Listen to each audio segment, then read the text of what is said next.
दोस्तों, क्या आप जानते हैं नवरात्रि सिर्फ पूजा नहीं, एक पौराणिक युद्ध की याद है। बहुत समय पहले महिषासुर नाम का एक असुर राक्षस था। वह बहुत शक्तिशाली था और उसने कठिन तप करके भगवान ब्रह्मा को प्रसन्न किया। ब्रह्मा जी ने उसे वरदान दिया कि तुझे कोई देवता, दानव या राक्षस कभी नहीं मार सकेगा। ये वरदान पाकर महिषासुर घमंडी हो गया। तीनों देवों ब्रह्मा, विष्णु, महेश ने अपनी अपनी शक्तियां एकत्र की, जिससे एक दिव्य तेज उत्पन्न हुआ। इस तेज से प्रकट हुई देवी दुर्गा, जिन्हें आदिशक्ति, शक्ति स्वरूपा और महाशक्ति भी कहा जाता है। देवी के 10 हाथों में अलग अलग हथियार थे। वो शेर पर सवार थीं। प्रतीक था शक्ति, साहस और नियंत्रण का। देवी दुर्गा और महिषासुर के बीच लगातार 9 दिनों तक युद्ध हुआ। महिषासुर कभी भैंसे का रूप लेता, कभी हाथी तो कभी मनुष्य, लेकिन देवी दुर्गा हर बार उसका रूप बदलने पर भी उसे हराती रहीं। 10वें दिन माँ दुर्गा ने अपने त्रिशूल से महिषासुर का वध किया।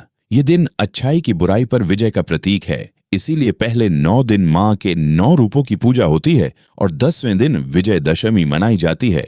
नव दुर्गा के 9 रूप: एक शैलपुत्री जो हिमालय की पुत्री है, रूप 2 ब्रह्मचारिणी जो तप की देवी है, रूप 3 चंद्रघंटा जो सौंदर्य और शक्ति की प्रतीक है, रूप 4 कूष्मांडा जो ब्रह्मांड की सृष्टिकर्ता माना जाता है, रूप 5 स्कंद माता भगवान कार्तिकेय की माता है, रूप 6 कात्यायनी जो राक्षसों की विनाशक है, रूप 7 काल रात्रि जो अंधकार नाशिनी देवी के नाम से जाना जाता है, रूप 8 महागौरी जो शांति और करुणा की देवी है, रूप 9 सिद्धिदात्री वो सभी सिद्धियों की दात्री है।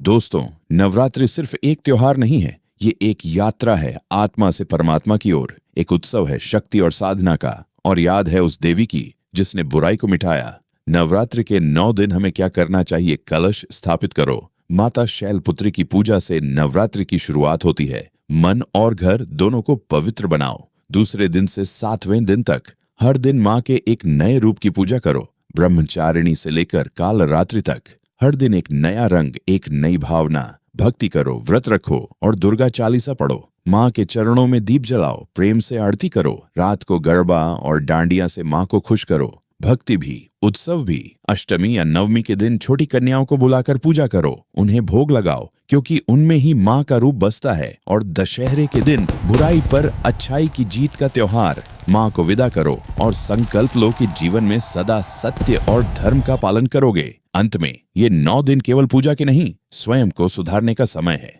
मेरे साथ सभी भक्तजन जोर से बोलो, अम्बे मात की जय। कमेंट में लिखिए जय माता जी। लाइक और सब्सक्राइब करना मत भूलिए। धन्यवाद।